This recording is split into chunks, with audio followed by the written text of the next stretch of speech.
IPL 2025 Chennai super Kings அணிக்கு அவ்வளவு சிறப்பாக அமையவில்லை. இதுவரை விளையாடிய 4 போட்டிகளில் 3இல் தோல்வியே சந்தித்துள்ளனர். தற்போது புள்ளி பட்டியலில் 9வது இடத்தில் உள்ளனர். இன்னும் இந்த சீசனில் 10 போட்டிகள் மீதமுள்ள நிலையில் குறைந்தது 7 போட்டியில் வெற்றி பெற்றால் மட்டுமே பிளே ஆஃப் வாய்ப்பை தக்க வைத்துக் கொள்ளலாம். எனவே இனிவரும் போட்டிகள் அனைத்தும் சென்னை சூப்பர் கிங்ஸ் அணிக்கு முக்கியமான ஒன்றாக மாறியுள்ளது. இன்று பஞ்சாப் கிங்ஸ் அணிக்கு எதிராக சத்தீஸ்கரில் சென்னை அணி விளையாட உள்ளனர்.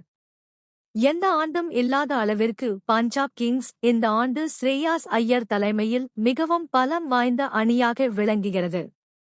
பேட்டிங் மற்றும் பவுலிங் என இரண்டிலும் சிறப்பாக செயல்பட்டு வருகின்றனர்.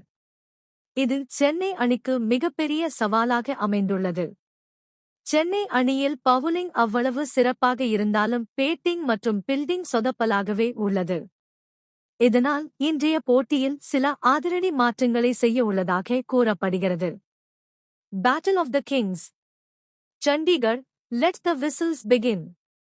BPKSVCSK விசல் போது yellow picture twitter.com QJCS8 Chennai Super Kings, Chennai IPL, 8 April, 2025.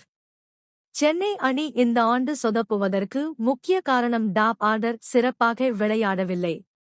முதல் போட்டியில் தட்டு தடுமாறி 50 ரன்கள் அடித்திருந்தாலும் அடுத்தடுத்து சொற்ப ரன்களில் ஆட்டமிழந்துள்ளார் ரச்சின் ரவீந்திரா. இதனால் இன்றைய போட்டியில் அவர் நீக்கப்பட வாய்ப்புள்ளதாக கூறப்படுகிறது. மீண்டும் ஓப்பனிங் ஜோடியாக தேவான் கான்வே மற்றும் ருதுராஜ் களமிறங்க அதிக வாய்ப்புள்ளது. மிடில் ஆர்டரில் ஹிட்டர் தேவை என்பதால் ஜேமி ஓவர்டன் இடம்பெற அதிக வாய்ப்புள்ளது. இல்லையென்றால் அவருக்கு பதில் அன்சுல் கம்போஜை விளையாட வைக்கலாம் என்று எதிர்பார்க்கப்படுகிறது. அதேபோல முகேஷ் சவுதிரிக்கு பதிலாக ஒரு கூடுதல் பேட்டரை விளையாட வைக்கலாமா என்று CSK யோசித்து வருவதாக கூறப்படுகிறது.